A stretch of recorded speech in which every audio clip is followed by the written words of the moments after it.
नमस्कार. उलट तपासणीमध्ये आज नवा विषय, नवीन चर्चा. मात्र आपले पाहुणे तेच भाऊ तोरसेकर. आज आपण भाऊंशी चर्चा करणार आहोत ओपिनियन पोल्सबाबत. गेल्या काही दिवसांपासून ओपिनियन पोलचं एक पीकचं आलेलं आहे. प्रत्येक वृत्तवाहिनी एक ओपिनियन पोल घेते आणि या ओपिनियन पोलचे प्रत्येकाचे निष्कर्ष वेगवेगळे आहेत. कोण म्हणतं मोदी पंतप्रधान होणार, कोण म्हणतं केजरीवालांना चान्स आहे, कोण म्हणतं राहुल गांधी पुढे येणार.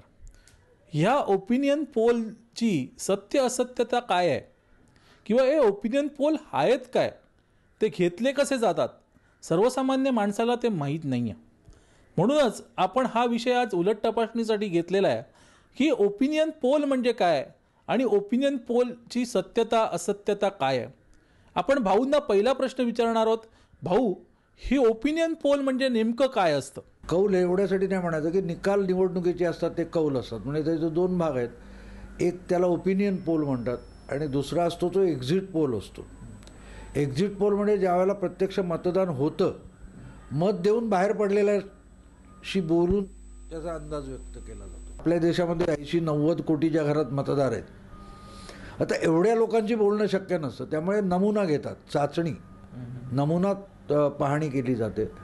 बाबा एखाद्या मतदारसंघात समजा 12 लाख 15 लाख मतदार आहेत, तर 12-15 हजार तुम्ही जर सॅम्पल घेतलं, त्याचा नमुना घेतला, तर तुम्ही बऱ्याच अंशी त्याचा निकाल चांगला काढू शकता. अर्थात तुमच्या हाती येणारी जी माहिती आहे, त्या माहितीचं तुम्ही जर पृथक्करण ॲनालिसिस बरोबर करू शकलात, तर तुम्हाला योग्य निकाल देता येतो.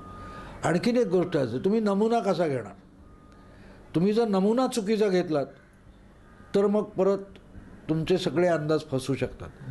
आता एक तुम्हाला होतं, महाराष्ट्राचं आपण जो उदाहरण घ्यायचं, तर आता कसं असतं की महाराष्ट्रात विधानसभेच्या 288 जागा आहेत किंवा लोकसभेच्या 48 जागा आहेत. आता एकूण महाराष्ट्राच्या या जागांबद्दल जर तुम्ही काही निष्कर्ष काढायचे असेल, तर तुम्हाला साधारण महाराष्ट्राची लोकसंख्या, महाराष्ट्रातले त्या लोकसंख्येतले विविध समाज घटक, धार्मिक घटक, भाषिक घटक, आर्थिक घटक यांचं समसमान प्रमाणात नमुना घ्यावा लागतो.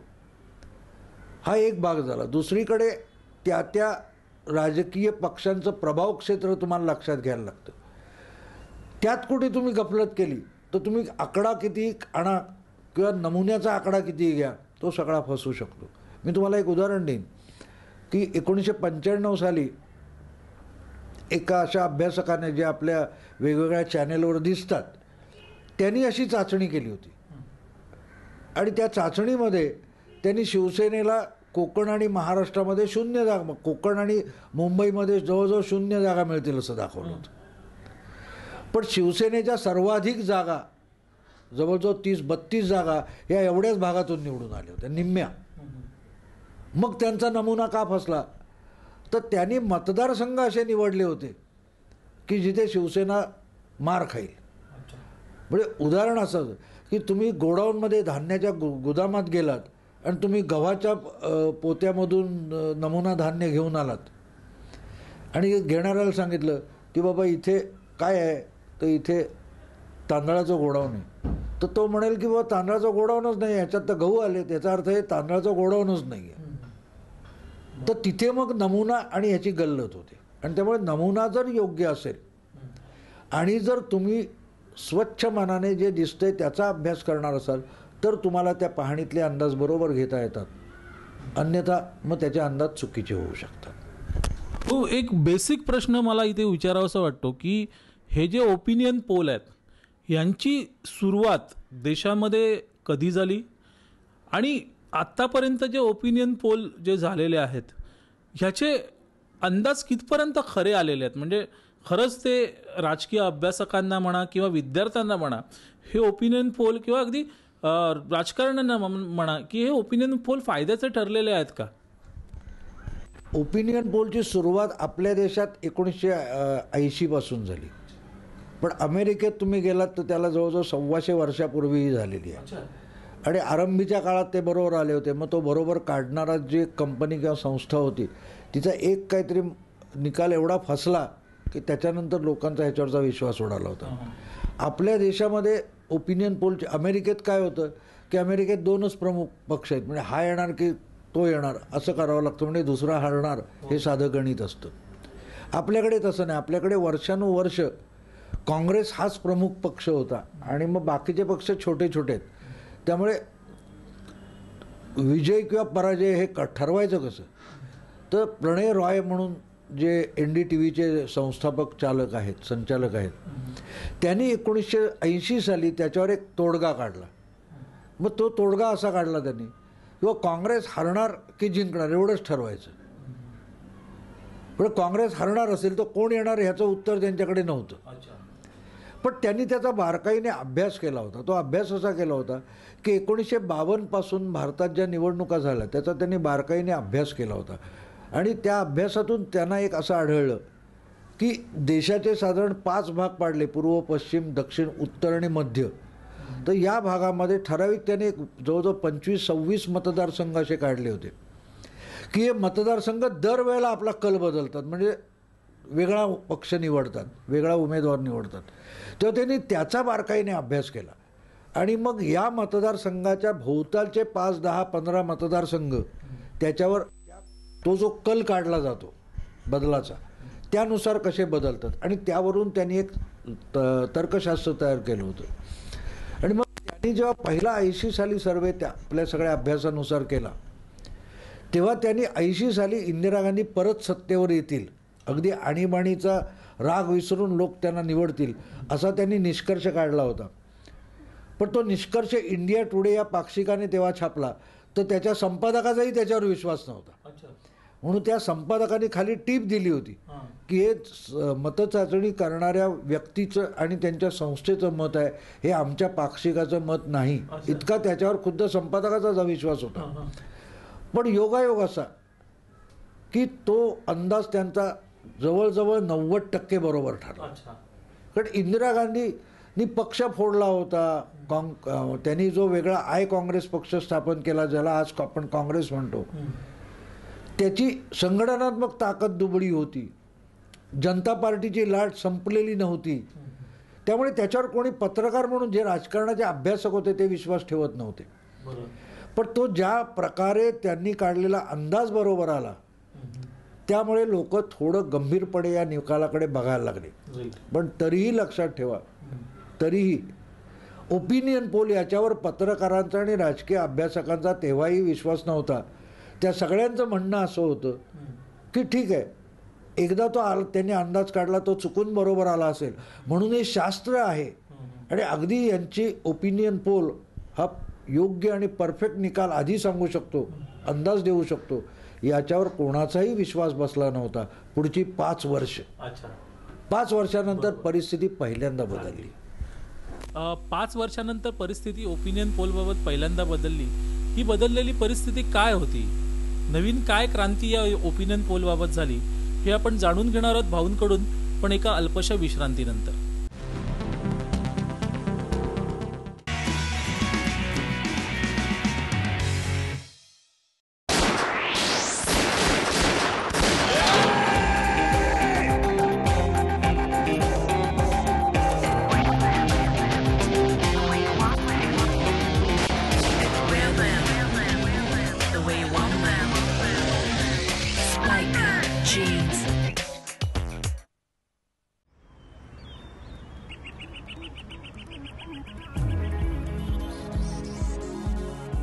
Realty,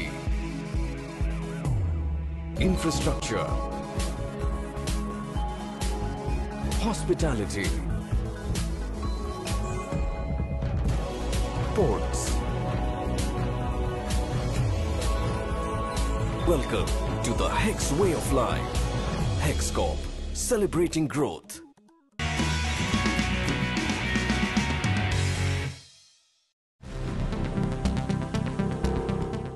नमस्कार. ब्रेक नंतर पुन्हा आपलं स्वागत. आपण पाहतात उलट तपासणी आणि आपण चर्चा करतो भाऊ तोरसेकर यांच्याशी. आत्ता ब्रेकवर जाण्यापूर्वी भाऊ म्हणाले होते की ओपिनियन पोलमध्ये 1980 नंतर एक मोठी क्रांती झाली, 5 वर्षाने मोठी क्रांती झाली. ही क्रांती काय होती भाऊ? हे क्रांती म्हणजे तुम्हाला काय अभिप्रेत आहे या सगळ्याच्या? क्रांती मी एवढ्यासाठी म्हणतो की त्यानंतर म्हणजे पहिला 80 सालच्या पोल जो प्रणय रॉयने केला त्याच्यावर कुठल्याही पत्रकारांचा विश्वास नव्हता. मी तुम्हाला सांगितलं, अभ्यासकांनी त्याला योगायोग म्हणून खारिज केलं होतं. पण 5 वर्षांनी इंदिरा गांधींची 31 ऑक्टोबर 1984 रोजी हत्या झाली आणि त्यानंतर त्यांच्या जागी त्यांचे सुपुत्र किंवा राहुल गांधींचे पिताजी राजीव गांधी पंतप्रधान झाले आणि त्यांनी जवळजवळ मुदत संपत आली होती आणि त्यांनी 1 महिनाभर आधी लोकसभेची निवडणूक घेतली. 1984च्या अखेरीला ही लोकसभेची निवडणूक झाली, 8वी निवडणूक मला वाटते लोकसभेची सार्वत्रिक. आणि त्यावेळेला पुन्हा एकदा प्रणय रॉयनी आणि इंडिया टुडेने मिळून असा ओपिनियन पोल घेतला होता आणि इंदिरा गांधी गेल्या आणि काँग्रेस आता नेतृत्वहीन झाली आहे, दुबळी झाली, ही सर्वसाधारण राजकीय भूमिका होती.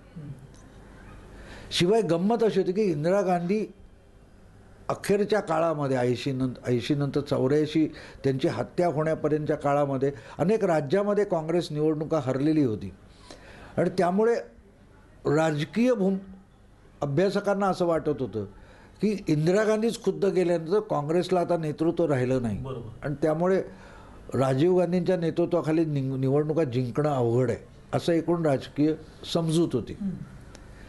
पण प्रणय रॉयनी जो सर्वे घेतला, त्यावेळेला पाहणी केली, ओपिनियन पोल घेतला आणि त्यांनी जे आकडे दिले होते ते सगळ्यांना चक्रावून सोडणारे होते.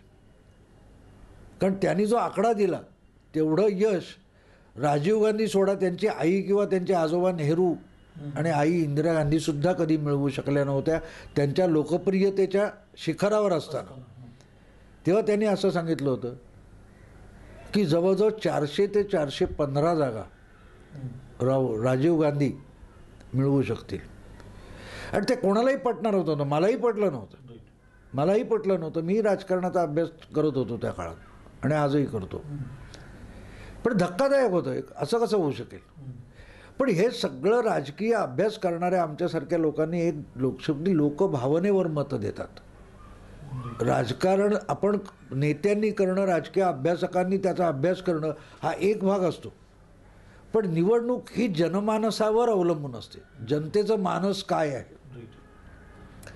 तर इंदिरा गांधींची हत्या ज्या प्रकारे झाली देशाच्या पंतप्रधानाची, तर देशाचे तुकडे होतील काय, पंजाब फुटून जाईल काय, अशी जी एक भयग्रस्तता होती, त्यातून देश एक राहिला पाहिजे आणि देशाला एक ठेवणारा एकच पक्ष आहे, काँग्रेस आहे, कारण तो देशव्यापी आहे, ही जी धारणा होती त्याचा परिणाम त्या जनमानसावर आणि मतदानावर होऊ शकतो हे राजकीय अभ्यासक अंदाज बांधू शकले नव्हते. पण ते तळागाळात जाऊन लोकांचं मत आजमावणाऱ्या जे चाचणी करते होते त्यांना ते मत कळत होतं आणि त्यांनी त्यातून जो कल घेतला होता त्यामुळे त्यांनी 400हून अधिक जागा, ते कोणाला पटलं नाही.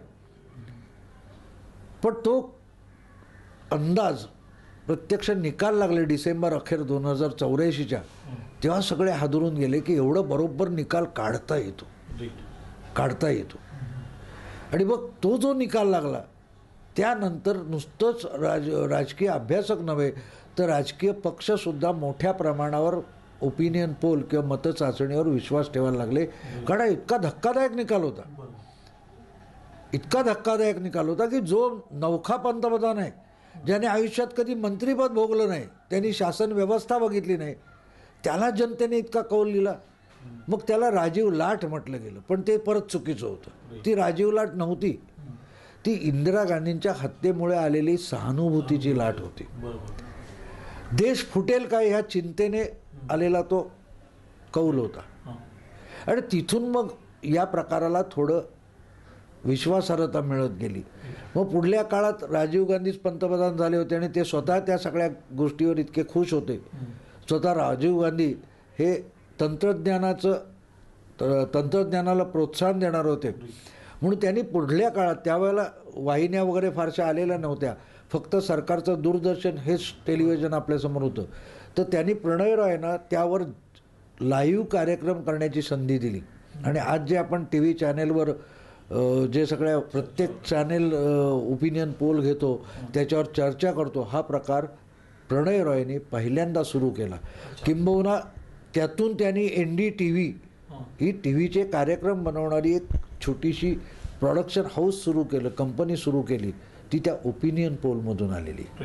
आणि त्यामुळे त्यापेक्षाही महत्त्वाचा भाग असा की ओपिनियन पोल आपल्या देशामध्ये यशस्वीरित्या सुरू झाले ते 1984 पासून. त्यांना विश्वासार्हता मिळाली आणि म्हणून मी म्हणालो की क्रांती झाली. क्रांती झाली. तोपर्यंत मार्केट सर्वे व्हायचे, म्हणजे बाजारात एखादा माल टाकावा की नाही, त्या पद्धतीचा कुठचा माल आहे हे मोठमोठ्या कंपन्या सर्वे करायच्या, आपलं उत्पादन कसं असावं. पण त्याला हे राजकीय स्वरूप हे 1984च्या लोकसभा निवडणुकीनंतर. बरोबर. पण भाऊ असं वाटत नाही का की हे जे ओपिनियन पोल नंतर जे झाले, म्हणजे प्रणय रावांनी जे केले त्याला यश मिळालं, आता प्रत्येक जण करतो ओपिनियन पोल आणि प्रत्येकाचे म्हणजे जे निकाल आहेत ते वेगवेगळे येतात. त्यामुळे एकतर हे कुठेतरी चुकत आहेत किंवा आता ओपिनियन पोलचं बाजारूकरण झालं असं तुम्हाला वाटत नाही का? झालंच आहे. आणि मी तर मुद्दाम त्याच्यासाठी अगत्याने परत सांगेन की या ओपिनियन, मी तुम्हाला मागे सांगितलं की या ओपिनियन पोलमधून चॅनेल दूरदर्शनवर आलेला हा पहिला सेफॉलॉजिस्ट, आकडेशास्त्र, निवडणूक शास्त्र, ज्याने निवडणूक मतचाचण्यांचं शास्त्र ज्या माणसाने निर्माण केलं तो प्रणय रॉय हा आज एक नेटवर्क चालवतो. 4-5 चॅनेलचं एक नेटवर्क आहे त्यांचं. हिंदी, इंग्रजी, फायनान्शियल एक चॅनेल आहे किंवा आणखीन काही चॅनेल आहे. तर तो स्वतः मतचाचण्या घ्यायचा बंद झाला. इथे कळतं त्याचं बाजारीकरण झालेलं आहे. त्याची कोणीही उठतो करतो त्याला, मग त्यावेळेला त्यांनी त्यातले मार्केटमधले लोक, राजकीय अभ्यासक असं एक समीकरण तयार केलं होतं आणि त्यातून तो ते अंदाज करत होता, राजकीय अभ्यासकांची मदत घेत होता. आज ते राहिलं नाही आणि त्यामुळे त्यांची विश्वासार्हता ढासळत गेलेली आहे. त्यामुळे जसं आपण रियालिटी शो बघतो, नाचांची किंवा छोट्या मुलांचे गाण्याचे कार्यक्रम रियालिटी शो म्हणून होतात, त्या पद्धतीत हे निवडणुकीचे ओपिनियन पोल घेतले जातात. आणि राजकारणाचा अभ्यास नसलेले किंवा राजकारणातले तोंडाळ नेते त्यात आणले जातात. मला आठवतं की त्यावेळच्या 1989चा जेव्हा हे झालं तेव्हा त्यांनी टी व्हीवर कार्यक्रम, ते पहिल्या लोकसभेच्या निकालांचं टेलिव्हिजनवर चर्चा झाली होती. आणि त्यात लक्षात घ्या की प्रणय रॉयच्या त्या कार्यक्रमात अटल बिहारी वाजपेयीसारखा दांडगा नेता त्या टी व्हीच्या स्टुडिओमध्ये आला होता. असे मोठे आज आपण बघतो म्हणजे कोणी म्हणे ओपिनियन पोल घेता तुम्ही आणि तुमची अंजली दमानिया, आता त्यांना ह्यातलं काही कळतं का हो? विश्लेषण, राजकीय विश्लेषण, समाज घटक, लोकभावना याचा काही थांग पत्ता नसलेल्या लोकांना घेऊन जर तुम्ही त्या चाचण्यांवर चर्चा करणार असाल तर त्याचा मग रियालिटी शो होऊन जातो. ते मनोरंजक कार्यक्रम होतात पण त्यातून जी प्रगल्भता दिसायला पाहिजे ती दिसत नाही. आणि त्यामुळे हळूहळू या सगळ्या ओपिनियन पोलची विश्वासार्हता संपत चाललेली. अगदी ओपिनियन पोलची विश्वासार्हता आता सध्या संपत चाललेली आहे.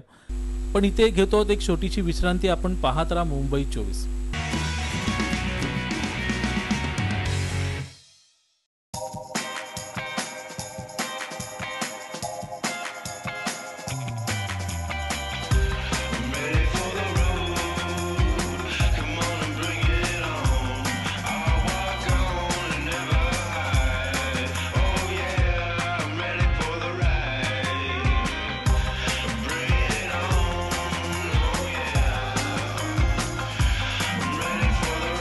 Spiker Deers for men and women.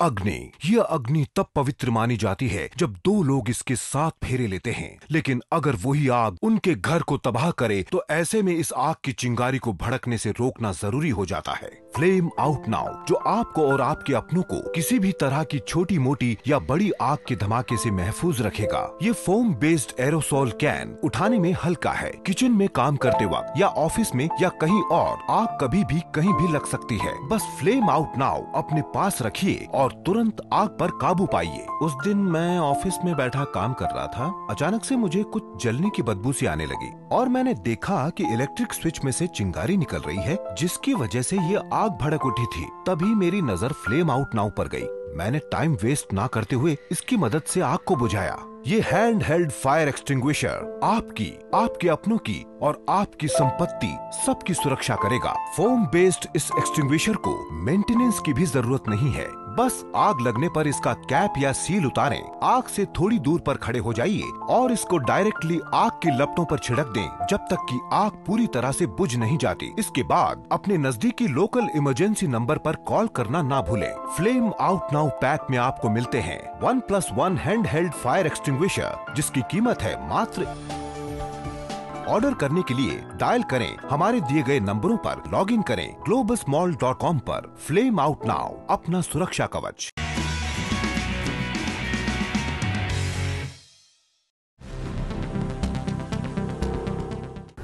उलट तपासणीच्या पुढच्या सत्रामध्ये आपलं स्वागत आहे। या सत्रात आपण चर्चा करणार आहोत भाऊंबरोबर ओपिनियन पोलच्या सत्य असत्यतेची। भाऊ, मला एक प्रश्न तुम्हाला विचारावासा वाटतो की या सगळ्या ओपिनियन पोलमधून काही राजकारणी आपलं उकळ पांढरं करू शकतात का? म्हणजे राजकारणावर त्यांच्या पक्षाबद्दल लोकांचा कल जास्त आहे असं लोकांना भासवू शकतात का? म्हणजे कारण का 3 वेगवेगळ्या चॅनलने नुकतीच ती मतचाचणी घेतली, ओपिनियन पोल घेतला, तिघांचेही आकडे वेगळे। म्हणजे असं कुठेतरी वाटलं की अरे ह्यांना कुठेतरी मॅनेज केलं आहे की काय? जर ओपिनियन पोल सगळेजण घेतात, पद्धत जर एकच आहे, तर ह्यांचे निकाल का वेगवेगळे येतात? त्याची वेगवेगळी कारणं, म्हणजे एक तर त्याच्यात फसवेगिरी असू शकते की लोकमत आपल्या बाजूला वळवण्यात, कारण एक 5-7% असा मतदार असतो की तो विजयाच्या बाजूने जायला तयार असतो। आपलं मत त्याला असं वाटतं की जिंकणाऱ्या उमेदवाराला दिलं नाही तर आपलं मत वाया गेलं। अशा लोकांची दिशाभूल करण्यासाठी असला खेळ होऊ शकतो, पण तेवढंच एक कारण त्या आकडे चुकण्यासाठी नाही आहे। शेवटी कसं असं की ती माहिती येते। आपण जर टी व्हीची टेक्नॉलॉजी बघितली किंवा कॉम्प्युटरची टेक्नॉलॉजी बघितली, मोबाईलची बघितली, तर त्याचं एक तंत्र असतं। म्हणजे तो काय होतं की तिथून तो एक तुम्ही जे काय बोलला असाल किंवा तुम्ही जे चित्र टाकलं असेल त्याचं रूपांतर डिजिटल स्वरूपात होतं, पण ते इथे आल्यानंतर परत ते त्या शब्दाच्या स्वरूपात करणारी जी तंत्रज्ञान आहे ते जर तुमच्या यंत्रात नसेल तर मग ते चित्र तसंच्या तसं दाखवलं जाणार नाही।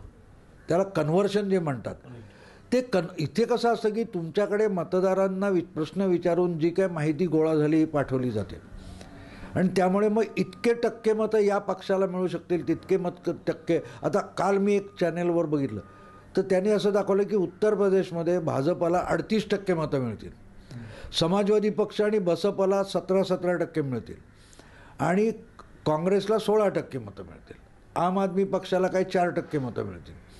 आता प्रश्न असा येतो की मग याच्या जागांमध्ये कसं रूपांतर होईल?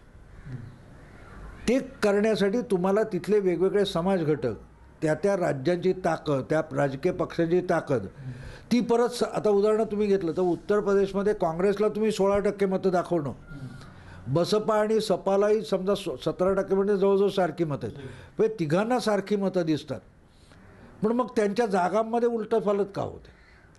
याचं कारण असं आहे की काँग्रेसची संघटना UPमध्ये सर्वत्र आहे, सर्वत्र आहे, त्यामुळे त्यांची मतं सगळीकडे सारखी वाटली जातात। पण समाजवादी पक्ष किंवा बहुजन समाज पक्ष यांचं प्रभाव क्षेत्र जे आहे तिथे त्यांना ती मतं पडतात। उरलेल्या मतदारसंघात समजा 2% मतं आहेत आणि तिकडे 2 आणि कुठे 27% असतील, तर तुम्ही एकत्र बेरीज केली तर काय होते 29, मग त्या 2 मतदारसंघात सरासरी किती येते तर तुम्ही म्हणणार 15%। पण प्रॅक्टिकली त्या मतदारसंघामध्ये 2% आणि तिकडे 27%, त्यामुळे मग ते 27% पडणाऱ्या जागी तो पक्ष निवडून येतो आणि 2% असतं तिथे डिपॉझिट पण जातं। पण तुम्ही सरासरीमध्ये दाखवता तेव्हा असं दिसतं की 2 ठिकाणी 15% नाही आहे। त्यामुळे काँग्रेसची 16% मतं सगळ्या ठिकाणी विभागली गेली तर ती फार खालच्या पातळीवर जातात, पण समाजवादी पक्षाची मतं ही समजा निम्म्याच मतदारसंघात असतील आणि 17% असतील तर ते काँग्रेसच्या दुप्पट होतात, ते 1/3 जागी असतील तर ती तिप्पट होतात आणि त्यामुळे मग असे मतदारसंघ निघून येतात। त्यामुळे हे राजकीय आपलं मतांची टक्केवारी ही त्या पक्षाचा कुठे कुठे प्रभाव आहे, अधिक कुठे त्याचा उमेदवार चांगला आहे, प्रभावी आहे, याच्यानुसार त्या जागा काढाव्या लागतात। ते होत नाही कारण त्याच्यासाठी अतिशय अभ्यासू जो विश्लेषक आहे तो असावा लागतो, तर त्याचा अर्थ कळतो. नाही तर काय होतं, हे बघता हे टक्के म्हणजे अमुक अमुक, तर तसं नाही. आणि तिथे मग आकड्यांची फसगत होते. नाही बंदी नाही, तो आता त्याला मनोरंजन म्हणून मान्यता मिळालेली म्हणून फक्त त्याचा प्रभाव पडू नये म्हणून ज्या वेळेला आचारसंहिता लागते तिथून त्यांनी ओपिनियन पोलवर बंदी घातलेली आहे. म्हणजे आचारसंहितेचा जो काळ आहे त्याच्यानंतर तुम्ही ते दाखवू शकत नाही. मतदान संपल्यानंतर तुम्ही दाखवू शकता. हा एवढी बंदी आणली आणि ती योग्य आहे. यांनी एक लक्षात ठेवा की याचा प्रभाव देखील, आता तुम्ही जर गेल्या महिन्याभराच्या टी व्हीच्या चॅनेलचंही बघितलं तर एवढा आम आदमी पक्षाचा गवगवा करण्यात आला. पण प्रत्यक्षात बघितलं तर दिल्लीला लागून असलेल्या पंजाब आणि हरियाणा या राज्यामध्ये आम आदमीचा मतांवर प्रभाव पडताना थोडासा दिसतोय चाचण्यांमध्ये. तो आणखी 3 महिने किती टक्केला हा वेगळा भाग आहे. पण आता उदाहरणार्थ त्यांनी प्रश्न कसे विचारले किंवा आम आदमी पक्षाबद्दल ऐकलं का, तर 73% लोक हो म्हणतात. मग विचारलं की त्यांनी आम आदमी पक्षाने निवडणूक लढवावी का, तर 52% लोक हो म्हणतात. मग तुम्ही त्यांना मत द्याल का, तर तोच त्यातलाच मतदार मत देणार का विचारल्यावर तो 12%वर येतो. पण ॲक्च्युअली जेव्हा तुम्ही त्याचं सरसकटीकरण केलं, जनरलायझेशन केलं, तर तुम्हाला तिथे 8 किंवा 7%च मतं आम आदमी पक्षाला मिळताना दिसतात. इथे तुम्हाला कळतं. त्यामुळे असल्या ह्या सगळ्या गोष्टीने फसगत होत नाही, पण मनोरंजन होतं. राजकीय वाद चर्चा रंगवायला गंमत वाटते. ती अशा चर्चेसाठी त्याचा खेळ चांगला चालतो म्हणून तो मी त्याला रियालिटी शो म्हणतो. कारण त्यातलं काही गांभीर्य नाही आहे. ते ज्या प्रकारचे त्याच्यातले अँकर जे असतात हा सगळा मांडणारे, ते 1-2 मोजके सोडले तर त्यांनाही त्याचा गाभाच कळलेला नसतो आणि तेही पोरकटासारखे बोलतात. आणि त्यामुळे हा सगळा एकूण मतचाचण्यांचा खेळ हा आता बिग बॉस किंवा नचबलिये किंवा कॉमेडी शो याच्यासारखा मनोरंजक होत चालला आहे. मग त्याच्यात नेत्यांना बोलवून किंवा त्या पक्षाचे समर्थक बोलवून हाणामारीपर्यंत रंगवलं जातं. पण त्या पलीकडे त्याला राजकीय प्रबोधन होणं, राजकीय अभ्यास वाढणं या दृष्टीने काही उपयोग राहिलेला नाही. आणि म्हणूनच असेल कदाचित प्रणयसारखा जो या ओपिनियन पोलचा भारतातला प्रणेता आहे त्यांनी त्याच्यातून अंग काढून घेतले. तो या सगळ्यांचे सर्वे घेऊन ते आपल्या पद्धतीत तपासण्याचा कार्यक्रम फार उत्तम करतो. आणि म्हणून मी असं आवाहन करीन बघणाऱ्यांना, जे खरेच गंभीरपणे ओपिनियन पोल बघत असतील तर त्यांनी इतरांचे पोल बघण्यापेक्षा त्या पोल जे आहेत सगळे यांचा जो आढावा प्रणयराय घेतो तो बघावा. कारण तो फार अभ्यासपूर्ण असतो. त्यातून तुमची राजकीय जाण वाढायला मदत होईल. बरोबर, अगदी बरोबर भाऊ, की ओपिनियन पोलचं आता जे बाजारूकरण झालं आहे, रियालिटी शो झाली आहे. ह्या रियालिटी शोमधून खरंच जे अभ्यासक आहेत त्यांना काय मिळणार? काहीच नाही. पण त्याचबरोबर भाऊंनी जे सांगितलं की प्रणयराय या सगळ्या ओपिनियन पोलांचा जो आढावा घेतो ते बघणं महत्त्वाचं आहे. आगामी काळात अशा नवीन मुद्द्यांवर आम्ही चर्चा करतच राहणार आहोत. तुर्तास ह्या उलट तपासणीमध्ये आपण इथेच थांबतोय. तुम्ही पाहत राहा मुंबई 24.